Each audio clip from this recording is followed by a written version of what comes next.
Gloire à Jésus-Christ de Nazareth. Nous sommes aujourd'hui dimanche 26 mars 2023. Je veux saluer tous ceux qui sont à l'écoute de cette exhortation, de cet enseignement que le Seigneur nous donne. Je voudrais ce matin que nous abordions un sujet qui est d'actualité parce que partout dans le monde entier, lorsque nous suivons les médias, nous comprenons que les peuples sont en véritable détresse. La détresse peut être définie de façon prosaïque, de façon simple, comme un sentiment d'abandon, de solitude. Oui, il y a des gens qui se retrouvent dans cette situation. Donc, un sentiment d'abandon, de solitude, d'impuissance que l'on éprouve dans une situation difficile. Une situation difficile, ça peut être un besoin, dans un danger, ou une souffrance physique et physiologique, morale, psychique, psychologique. Qu'est-ce qu'on peut dire encore? On peut aussi définir la détresse comme étant une situation très pénible et angoissante, spécialement lorsqu'il y a un manque, j'allais dire, dramatique de moyens matériels. De moyens financiers. On est dans l'angoisse, dans une situation très, très, très difficile. Il y a que les humains sont au quotidien dans l'angoisse. Comme je l'ai dit, il n'y a qu'à parcourir les tabloïds, il n'y a qu'à rester à l'écoute de la presse audiovisuelle et nous comprenons combien la détresse est grande. Beaucoup de personnes ont traversé ces situations très difficiles. Et lorsque Christ était sur terre, il allait de localité en localité pour secourir de telles personnes. Il a eu une veuve, la veuve Naïn, qui avait perdu son fils unique, son seul espoir, et on partait ensevelir ce jeune homme. Lorsque Christ a rencontré cette mère en détresse, il a ressuscité ce fils. Il a libéré cette veuve de l'angoisse, a libéré de ses détresses. Beaucoup de personnes sont dans la détresse. Tous les humains, à quelque niveau que ce soit, végètent, j'allais dire, dans la détresse. Ce matin, le Seigneur nous autorise à parler de la clé de la délivrance. La clé de ta délivrance. La clé de ta délivrance. Israël a connu de telles situations. Les troupes de Pharaon les poursuivaient. Il avait en face d'eux la mer Rouge. Il ne pouvait pas se jeter à l'eau, sinon il se noierait. Et le Seigneur est venu à leur secours. Ils ont été libérés. Esther et son peuple étaient confrontés aussi à une situation très difficile. D'ailleurs, ces temps-ci, nous lisons avec le lecteur de la lecture avec le lecteur de la Bible, édité par la Ligue pour la lecture de la Bible, nous étudions le livre d'Esther, un livre prophétique, un livre historique, un livre contemporain, j'allais dire, un livre très puissant, parce que le message est prophétique et s'adresse à chacun. Le peuple d'Israël était confronté à cette grande détresse. Il était question que par le truchement, par le complot d'un certain Aman Agagud, le peuple soit anéanti, exterminé. Et dans leur détresse, ils ont crié à l'Éternel. Jonas aussi, qui fuyait la volonté de Dieu, était aussi dans une situation très difficile. Jonas était en détresse. Il a dit, dans sa détresse, il a invoqué l'Éternel. Et l'Éternel l'a libéré, l'Éternel l'a sauvé. Et toutes ces situations difficiles ont été compilées dans un psaume. Le psaume 107. Dans le verset 6, psaume 107, dans le verset 6, il est dit, dans leur détresse. Leur, ici, est mis pour les Israélites, mais c'est aussi mis pour tout le peuple. Parce que tout le peuple, dans leurs angoisses, dans leur détresse, ils invoquent l'Éternel. Il y en a qui pensent s'adresser à d'autres dieux, mais il n'y a pas de Dieu, il n'y a point de Dieu si ce n'est l'Éternel des armées. Et c'est Dieu tout-puissant, a pitié, a compassion. Il a compassion des humains, de sorte que même quand ils vont dans leur détresse, adorer des bois, adorer des rivières, c'est Dieu tout-puissant se révèle à eux. Il leur donne sa grâce, il leur accorde sa grâce. Il illumine les yeux de leur cœur afin qu'ils puissent rencontrer l'espoir. Alors il est dit dans le psaume 107, verset 6, dans leur détresse, ils crièrent à Dieu, ils criaient à l'Éternel et il les délivra de leurs angoisses, il les délivra de tous leurs malheurs. D'ailleurs, nous allons lire ce psaume dans la version louange vivante. Il est dit au verset 1, psaume 107, célébrez l'Éternel, car il est bon et son amour dure éternellement. Verset 2, proclamez-le, vous qui l'a racheté, qui l'a sauvé des mains de l'oppresseur. Verset 3, et qui l'a rassemblé de tout pays, de l'est à l'ouest et du nord au midi. Ça, Israël l'a expérimenté plusieurs fois lorsque Dieu les a ramenés de leur exil. Il les a ramenés, même aujourd'hui encore, Israël expérimente. Lorsque la diaspora israélite, revient dans son pays. Il provient de partout. De l'Afrique, de l'Asie, de l'Amérique, de l'Océanie, de l'Europe. C'est le miracle que Dieu fait. Et dans le verset 4, les uns erraient perdus dans le désert, ils marchaient dans les chemins désolés, sans trouver une ville où s'établir. Le verset 5, ils étaient affamés, ils avaient soif, ils étaient tout près de défaillir. Oui, les 40 années dans le désert, Israël a souffert. Oui, sans doute que tu as connu cette dimension de l'existence humaine, cette condition humaine où tu ne peux rien faire. Tu erres de ci, de là, et peut-être même que des pensées de suicide traversent l'esprit. Israël a connu cela. Beaucoup de personnes ont connu cela. Des peuples ont connu cela.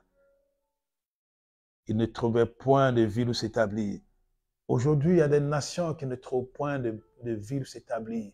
Il y a des peuples entiers qui sont malmenés, qui sont nomades et qui parcourent des terres, qui sont refoulés. On leur dit, vous n'êtes pas de notre patrie, vous n'êtes pas de ce pays, vous n'êtes pas de cette nation. Allez-y ailleurs. Dans leur détresse, je voulais savoir à qui crient ces peuples. Et si le psalmiste nous invite à crier à l'Éternel, c'est vrai que ce sont des faits qui rapportent. C'est comme un reportage. Mais dans ce reportage, ça peut te dire que l'espoir n'est pas perdu. Il y a quelqu'un qui donne l'espoir. Et celui-là, c'est Dieu, qui à travers le Christ Jésus nous est venu en aide. Dans le verset 5, il est dit, ils étaient affamés, ils avaient soif, et ils étaient tout près de défaillir. Verset 6, dans leur détresse, ils criaient à Dieu qui les délivra de tout leur malheur. D'ailleurs, c'est un refrain qui va revenir. Lorsque nous allons le lire, vous allez vous-même constater que ce refrain revient. Verset 7, il est conduit par le droit chemin. Ils ont atteint une ville habitable. Verset 8, qui loue donc l'Éternel pour son amour, pour ses merveilles en faveur des hommes. Verset 9, car il a satisfait l'âme altérée. Il a comblé de bien l'âme affamée. Dans Jean chapitre 4, il est dit que la femme samaritaine était en train de voltiger de fleurette en fleurette, comme une abeille, pour pouvoir piquer, pour pouvoir prélever le précieux nectar. Et Christ l'a rencontré. Et Christ lui a donné l'eau qui devient abondante, qui devient une source intarissable. et qui jaillit jusque dans la vie éternelle. Et c'est ce que ceux-là ont connu aussi. Il a satisfait leur âme atterrée. Veux-tu que ton âme atterrée soit satisfaite? Il faut que tu cries à l'Éternel. Dans cette détresse dans laquelle tu végètes, crie à l'Éternel. Oui, c'est une situation inconfortable. Ton existence est engagée. Crie à l'Éternel afin qu'il puisse satisfaire ton âme atterrée et qu'il comble de bien ton âme affamée, affamée de richesse. Peut-être que tu es riche, tu es très très riche. Les biens matériels ne te manquent pas et t'écrasent même. Mais même dans cette situation d'abondance, tu es complètement affaibli. Tu es malheureux. Crie à l'Éternel de cette angoisse où tu te trouves dans cette détresse afin qu'il te vienne au secours. Verset 10. D'autres vivaient dans une ombre mortelle, enchaînés dans les fers et la misère. Oui, tu es sans doute enchaîné spirituellement dans les fers. Tu es peut-être prisonnier quelque part, dans une prison, dans la prison d'un dictateur. Et là, tu es en train de désespérer. Mon ami, là physiquement où tu es, crie à l'Éternel, crie à Dieu, demande-lui de te secourir, demande-lui de venir à ton secours. Tu as été jeté dans une prison par un homme politique. Oui, tu ne sais peut-être pas pourquoi, mais tu sais peut-être la raison, tu le mérites. Mais même dans cette situation, dans cette vallée de l'ombre de la mort, crie à l'Éternel, cesse de te plaindre et repens-toi, crie à l'Éternel, demande à l'Éternel de venir à ton secours et de te libérer. Oui, tu es enchaîné dans les fers, spirituellement parlant, et de génération en génération, tu es misérable. Il y a ce qu'on appelle des réclamations. Et la réclamation emporte ta progéniture, emporte tes descendants, emporte tes enfants. Tu es malheureux. Dans cette détresse, cesse de répéter ce que les gens te disent, mais crie à l'Éternel. Il va te délivrer de ce malheur, il va te délivrer de ces chaînes. Verset 11, pour avoir bravé les ordres de Dieu et méprisé les conseils du Très-Haut. Oui, il y a des gens qui ont adoré des dieux étrangers, des principautés familiales, et à cause de cela, ils sont enchaînés. Ils sont enchaînés, ils sont soumis à des lois invisibles qui les torturent, qui les asservissent. Parce que leurs ascendants, leurs parents, leurs ancêtres ont tout simplement bravé les ordres de Dieu. Dieu qui dit de ne point adorer l'image taillée. Il dit, tu n'auras point d'autre Dieu devant ma face, car je suis l'Éternel. Je suis le Dieu jaloux, qui punit l'iniquité des pères sur les enfants jusqu'à la 3e, 4e génération, mais qui bénit ceux qui m'honorent jusqu'à la 1000e génération. Oui, il y a eu certainement de la part de tes ascendants cette désobéissance. Ils ont bravé les ordres de Dieu.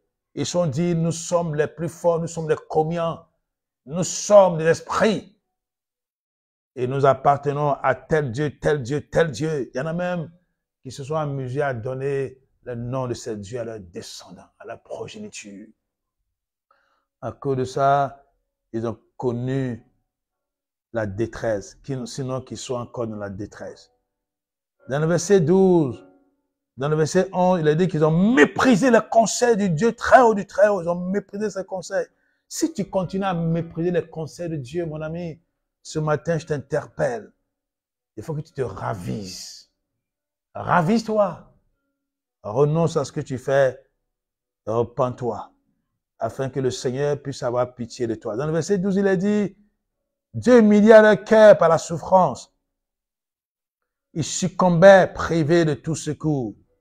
Dans le verset 13, il a dit, dans leur détresse, ils criaient à Dieu qu'il les délivrera de tout leur malheur, qu'il les délivrera de leurs angoisses. Oui, Il te faut crier à l'Éternel. Tu es dans une situation inconfortable, manque d'argent sans doute, manque de travail, manque d'enfants. Tu sais ce que tu as fait, tu as passé ton temps à les extirper, à les enlever de ton ventre. Et actuellement, tu en cherches, tu cries. Et rien n'est impossible à Dieu. Et tout est possible à celui qui croit. Seulement la clé de ta délivrance. Crie à l'Éternel. C'est ça la clé de ta délivrance. Dans le verset 6, cela est dit. Et voilà que nous voyons cela dans le verset 13. Voyez-vous, 7 versets plus loin. Et 7, c'est le chiffre de la perfection. Dieu te dit que la clé de ta délivrance, c'est que tu puisses crier à lui. C'est que tu puisses crier à lui. Crie à l'Éternel. Crie, peut-être que tu ne le connais pas, mais la parole de Dieu dit de crier à celui qui peut te délivrer. Dans le verset 14, il a dit, il les fit sortir de l'homme mortel. Il rompit les liens qui les retenaient. Verset 15, qui loue donc l'Éternel pour son amour, pour ses merveilles en faveur des hommes. Verset 16, car il a brisé les portes de bronze, il a rompu les verrous de fer. Verset 17, les insensés, par leur conduite indigne, s'étaient rendus malheureux par leur faute. Oui, il y a des insensés, il y a des gens qui ont des comportements, des attitudes indignes, ils font ce qu'ils veulent, ils ont tête en l'air, comme on le dit. Pour eux, c'est eux qu'on doit voir. Les autres doivent les apprécier, voir. Ils font le malin, comme on le dit. Ils se font voir. Eux-mêmes se sont rendus coupables. Ils sont voir. Parfois, quand je balaye dehors, là, quand je suis au bord de la route, là-bas, enfin, je ramène les papiers, je vois plein de mégots. Des gens, ils ne savent même pas s'ils viennent s'asseoir devant là pour faire n'importe quoi. Plein de mégots, des mégots de cigarettes, ils ont fumé. Il y en a même qui, peut-être, qui entament ça, et puis quand ils arrivent ici, peut-être l'Esprit de Dieu les saisit et ils ne fument plus, puis ils laissent tomber. C'est extraordinaire. Ça jauge comme ça. Le trottoir. Je suis étonné les matins quand je me lève, puis je regarde ça. Mais tu vois que par ta propre faute, tu es en train de te rendre misérable. Et des maladies pulmonaires risquent de t'atteindre. Si jamais tu constatais de telles maladies dans ta détresse, crie à l'Éternel, repens-toi, demande-lui pardon. Et tu verras qu'il va te délivrer de tes angoisses, de tes malheurs, de ta détresse, de ta situation inconfortable qui engage ton existence. Oui, peut-être qu'il y a beaucoup de choses que tu consommes parce que tu veux être à l'aise, tu veux éprouver de la joie, une joie éphémère, les substances fortes, la boisson, le liqueur forte, la drogue, je ne sais quoi. Et tu es lié à cela. Il y a une addiction. Mais je vais te dire ce matin, la clé de ta délivrance, c'est que tu cries au véritable Dieu, à l'Éternel, à Dieu Tout-Puissant, au Dieu vivant. Il va te libérer de tes angoisses. Verset 18. Tout aliment repugnait à leur bouche et touchait aux confins de la mort. Oui, parfois, quand on est complètement accablé, on n'a même pas envie de manger quoi que ce soit. Oui, ça c'est le jeûne, la prière. Le jeûne et prière conduit à cela. Le jeûne et prière nous amène à cela. Mais il y a des gens aussi, sans même passer par le jeûne et prière, ils sont jetés dans une telle situation. Ils n'éprouvent aucune envie de se nourrir. Oui, mais parce que la détresse est grande. Et verset 19, dans leur détresse, ils criaient à Dieu qu'il les délivrera de tous leurs malheurs. Tu vois, tout ce qu'on est en train de citer, de parcourir, c'est un véritable reportage vivant qui nous présente des faits au quotidien, la souffrance des humains. Et cette compilation de situations te fait comprendre que Dieu peut t'aider. C'est pour ça que le refrain qui parle de la clé de ta délivrance revient. C'est la 3e fois qu'il est dit dans leur détresse. Ils criaient à Dieu qu'il les délivrera de leurs angoisses. Je t'exhorte à cela. Peut-être que ce matin, c'est ton cas.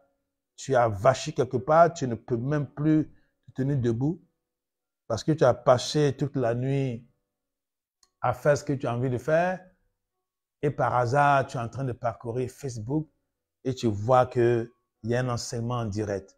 Je vais te dire que dans cette détresse-là, il faut que tu cries à l'Éternel. On t'a peut-être dit, il ne te reste plus qu'un mois, 2 semaines, je ne sais quoi. À cause de cela, le désespoir t'envahit. Tu te dis, autant me laisser finir, me laisser mourir. Non, mon ami. Dans cette détresse-là, crie à l'Éternel. Et tu verras qu'il va intervenir en ta faveur. Dans le verset 20, il a dit, en voyant sa parole, il est guéri. Oui, Dieu a envoyé sa parole et les a guéris.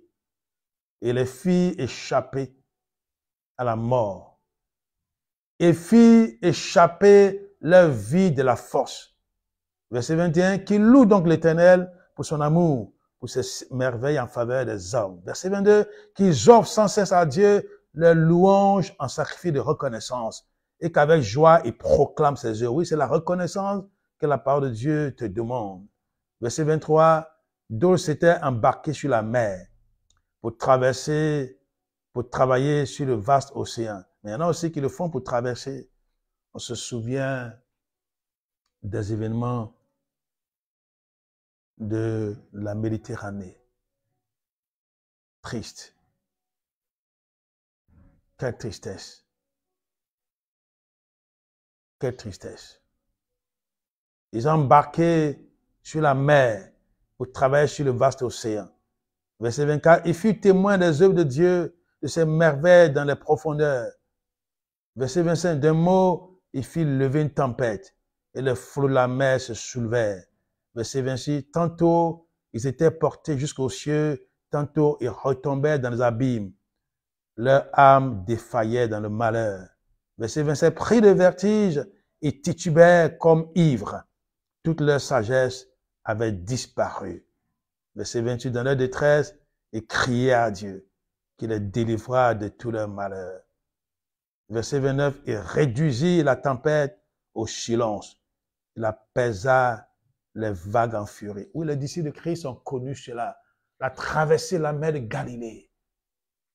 Et Jésus a parlé au vent. Il a dit, toi, c'est moi qui t'ai créé, calme-toi. Oui, c'est lui le créateur de toutes choses. C'est lui le créateur de toutes choses. Jean nous le dit dans le chapitre 1er. Il faut que tu cries à ce Dieu créateur de toutes choses, à Christ Jésus, en qui réside toute la plénitude de la divinité. Et tu verras comment va t'exaucer. Cher ami, je ne te parle pas de religion ce matin.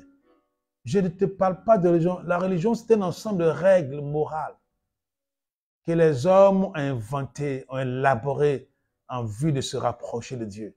Mais Dieu est venu par l'intermédiaire des médiateurs. Il est le seul médiateur entre Dieu et les hommes. En le disant, nous ne dénigrons aucune religion. Mais nous disons, nous parlons, nous enseignons la clé de la délivrance. Nous révélons la réponse de Dieu à la détresse de l'humanité. C'est lui qui est venu vers nous. Donc, toutes les religions sont appelées, quelle que soit la religion que tu pratiques, christianisme, je ne sais quoi. Il faut que tu te dises, que tu te rappelles que la clé de ta délivrance, c'est que tu cries à l'Éternel, au véritable Dieu. Cesse de réciter tes formules magiques. Cesse de réciter tes formules morales. Laisse ce Dieu-là agir en ta faveur. Crie à l'Éternel. Oui, les disciples l'ont expérimenté. Jonas l'a expérimenté. Et les matelots qui étaient avec lui l'ont aussi expérimenté. Dieu réduit toujours la tempête au silence. Il apaise les vagues en furie pour te libérer. Verset 30. La joie leur revint avec la calmie Et Dieu les guida au port désiré. Oui, ils sont allés, ils ont traversé, les disciples. Ils sont allés, ils ont traversé ceux à qui Jonas a dit, jetez-moi à la mer. Ils ont traversé, et Jonas, lui aussi, il a été gardé. Et 3 jours après, il a été vomi sur le littoral. Il a été ainsi sauvé. Oui, Dieu peut te faire passer par des épreuves, mais qu'importe, il faut que tu cries à lui. Jonas a crié à l'Éternel. Et Dieu a utilisé ce moyen-là, le moyen du cachalot, le cachalot qu'il a avalé et qu'il a préservé de la noyade, qu'il a ainsi sauvé.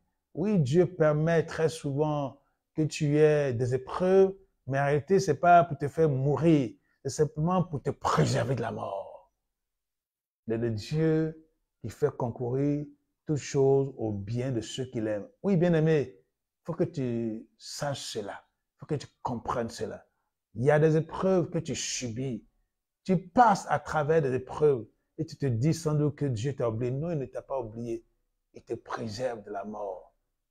Il te fait passer par ces difficultés. C'est sa manière à lui de te sauver, de te garder en vie, de t'amener, pour te faire comprendre qu'il est un Dieu de miracles.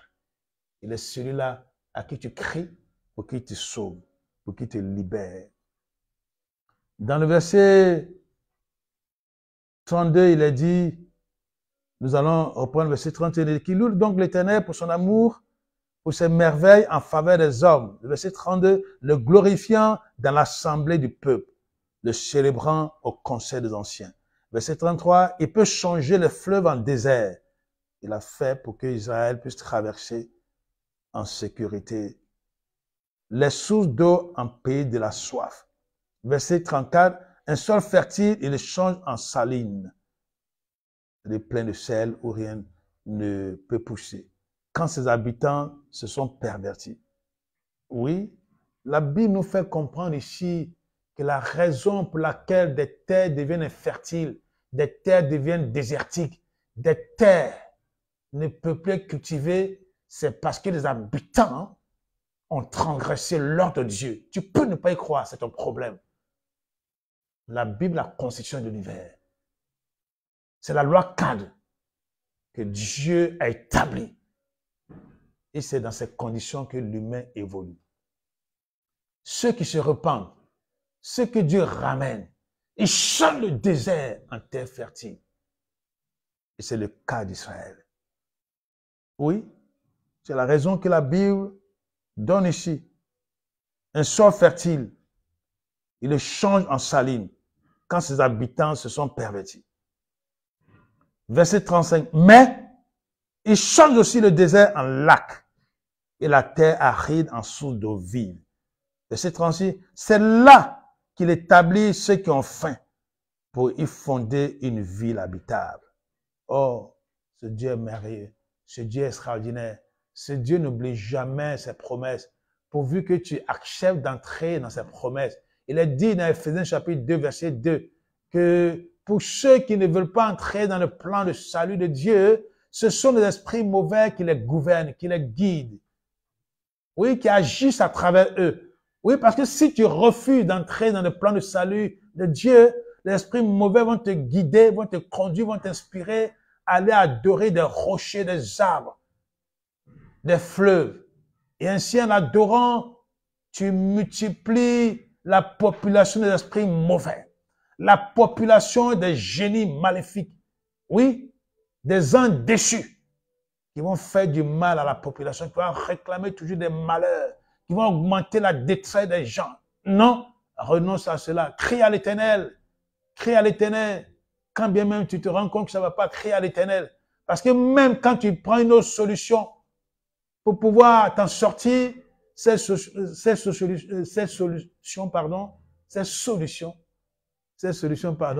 ne fera qu'empirer ta détresse et multiplier dans ta descendance des malheurs. Il faut que tu te ressaisisses et que tu renonces à ces choses. Oui, parce que Dieu change aussi le désert en lac et la terre aride en source d'eau vive. Verset 36, il est établi ceux qui ont faim pour qu'il puisse y fonder une ville habitable. Verset 37. Ensemencer des champs. Oui, nous avons sous nos yeux une nation qui le fait. Planter des vignes qui porteront des fruits en abondance. Verset 38. Dieu les bénit et ils se multiplient et le bétail jamais ne dépérit. Verset 39. D'autres sont décimés et humiliés. D'autres peuples sont décimés et humiliés sur le poids du malheur et du chagrin. Verset 40. Dieu répand le mépris sur les puissants, les fait errer dans un désert sans route. Verset 41. C'est aussi Dieu qui relève les pauvres de la misère et qui rend les familles fécondes comme le menu bétail. Verset 42. Les hommes droits le voient et sont heureux. Mais l'injustice est réduite au silence. Verset 43. Que le sage ait donc égard à ces choses et qu'il comprenne l'amour du Seigneur. Amen. Voilà ce que dit le psaume 107. Toutes les situations humaines sont décrites. Situation d'angoisse, manque de moyens matériels, manque de santé, manque de paix, manque de joie. Mais parce qu'il y a des détresses qui sont provoquées par nous-mêmes, par l'homme lui-même, par l'homme en tant qu'individu. Il y a certes des détresses qui sont provoquées par d'autres personnes, c'est-à-dire la personne est étrangère à cela, mais elle subit les conséquences. Je voudrais attirer l'attention de quelqu'un sur la clé que Dieu te donne, sur la clé que Dieu lui donne, sur la clé que Dieu nous donne, la clé de notre délivrance. Ce matin, c'était tout simplement pour te présenter cette clé-là. Et beaucoup de personnes l'ont expérimenté et continuent de l'expérimenter. Si tu renonces à ce que tu fais, si tu renonces à cette situation, peut-être que tu n'as pas mal. Tu te dis que tu n'es pas dans la détresse. Oui, mais parce que le diable, à travers ses esprits mauvais, te fait croire que ce n'est pas une détresse. Et tu vis la chose, tu expérimentes la chose, tu es content de te prélaxer. Mais sache que tôt ou tard, cela deviendra insupportable. Maintenant que de temps en temps tu es lucide, il faut en profiter. Il faut crier à Dieu. Maintenant que tu peux entendre, voir, comprendre, il faut crier à Dieu. De peur que cela ne soit trop tard. Parce que dans la réalité, quand soi-même on est concerné par un problème, par une difficulté, on peut le faire avec l'énergie qui convient. Mais est-ce que les gens doivent venir t'aider, te secourir? C'est difficile. Parce que la personne ne se sent pas concernée. Même quand la personne est à côté de toi, la personne peut se lasser. La personne peut se lasser, se dire, oh, mais celui-là, c'est tout la même chose. Il faut que je sois libre aussi. Il faut que je sois libre. Donc, pendant qu'il en est encore le temps, saisis la clé de ta délivrance. Saisis la clé de ta délivrance. Renonce à utiliser des clés qui ne peuvent pas te délivrer. Renonce à utiliser des copies, des clés copiées. Telle religion qui te promet telle chose, telle... Non, quand Christ te libère, quand Dieu te libère, c'est de façon intégrale. Il ne te libère pas d'une addiction pour que tu sois encore victime d'une autre. Non, il te libère et te délivre totalement. Saisis la clé de ta délivrance. Je t'en supplie ce matin. Saisis la clé de ta délivrance. Alors que la dernière fois, j'étais dans une situation de détresse, mes filles spirituelles, des hommes de Dieu priaient pour nous. J'étais dans cette détresse avec maman et le Seigneur nous faisait voir beaucoup de visions où il y avait des gens qui complotaient, des gens qui se liguaient contre nous. Alors la parole de Dieu qui nous revenait était celle-ci. Quiconque se liguera contre toi. Je crois que c'est Isaïe chapitre 54, verset 15, si je me trompe. Il a dit, quiconque se liguera contre toi tombera en ton pouvoir. Ah, j'ai dit gloire au Seigneur. Et j'ai vu des gens, je les ai identifiés. Le Seigneur les a montrés. J'étais là, j'ai dit, mais, oh Seigneur, aie pitié d'eux. Il faut que tu les aides. Parce que ces personnes que tu me présentes, que j'identifie, il ne faut pas qu'ils passent par la mort sans te connaître. Sinon, ils vont souffrir pour l'éternité. Il est temps que tu puisses saisir la clé de ta délivrance. Ta détresse, c'est que tu es plein de jalousie. Tu vas en finir à des gens qui sont heureux. Même si tu as plus de moyens qu'eux. Mais le fait qu'ils soient heureux te gêne, t'indispose. Et tu vas en finir avec eux. Oui, parce que la sorcellerie que tu as en toi là, se nourrit de telles choses. Tu es angoissé. Dans tes moments de lucidité, tu t'interroges. Ou dans la détresse, crie à l'Éternel, crie à Jésus-Christ, invoque-le. Et tu verras que celui qui a dit, invoque-moi le jour de la détresse, et moi je te délivrerai. Et ces personnes ont invoqué. Esther, Mardochée, le peuple juif l'ont fait. Ils ont expérimenté cela. Et vous savez comment ça se termine? Vous pouvez lire cela dans Esther, chapitre 7, verset 10. Il est dit que l'homme appelé Aman l'Agagite, qui voulait en finir avec eux, avait préparé une potence de 25 mètres pour y prendre Mardochée avant d'exterminer son peuple. Il est dit que Aman l'Agagite a été pendu à sa propre potence. Mon ami, il est temps que tu te repentes. Cherche dans cette détresse qui t'anime. C'est-à-dire que tu es dans la détresse. Tu as peut-être un sentiment de solitude ou bien tu manques d'argent et tu te dis, mais ceux-là, c'est vrai qu'ils ne sont pas milliardaires, mais ils vivent heureux. Il faut que je les tue peut-être. Comme l'a dit cet homme-là, ce mystique, si je le fais, peut-être que leur chance, leur richesse spirituelle va me revenir. Leur étoile va me revenir. Tu te trompes, mon ami. Tu te trompes. Ressaisis-toi. Parce qu'en réalité, même si tu arrivais à atteindre loin de l'Éternel, cela ne te reviendra jamais. Mais au contraire, tu seras pendu à ta propre potence. Ressaisis-toi. Toi qui passes par la détresse, par le manque d'argent, qui en a urgemment besoin et qui veut aller faire quelque chose d'inconvenable, un crime, pour t'en procurer,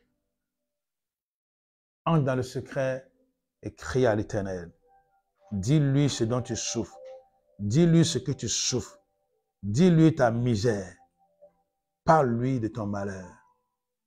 Il agira en ta faveur. Au nom de Jésus-Christ. Amen. Seigneur, je vais prier pour quelqu'un qui est certainement en train de compter lui-même ses jours. Parce qu'il dit que c'est ce qu'on lui a dit. Je prie pour que, en suivant cet enseignement ou en lisant ta parole, en lisant le psaume 107, il puisse y retrouver sa situation et crier à l'Éternel, crier à toi, crier à Jésus-Christ, afin qu'il soit libéré de ses angoisses, libéré de sa détresse. Oui, parce que tu es le Dieu vivant et tu réponds à la prière des humains. C'est ce qui est dit dans le psaume 105 aussi. Toi qui réponds aux prières des hommes, les hommes viendront à toi.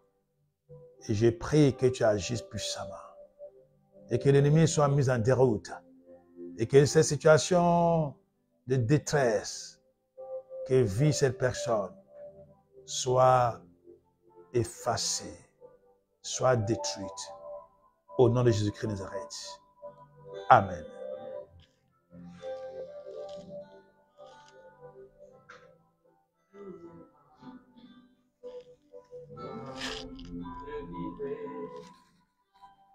Je raconterai la heureux. Je ne mourrai pas, moi je vivrai, je raconterai les heureux du Seigneur. J'ai vu oh, j'ai vu oh, j'ai vu oh.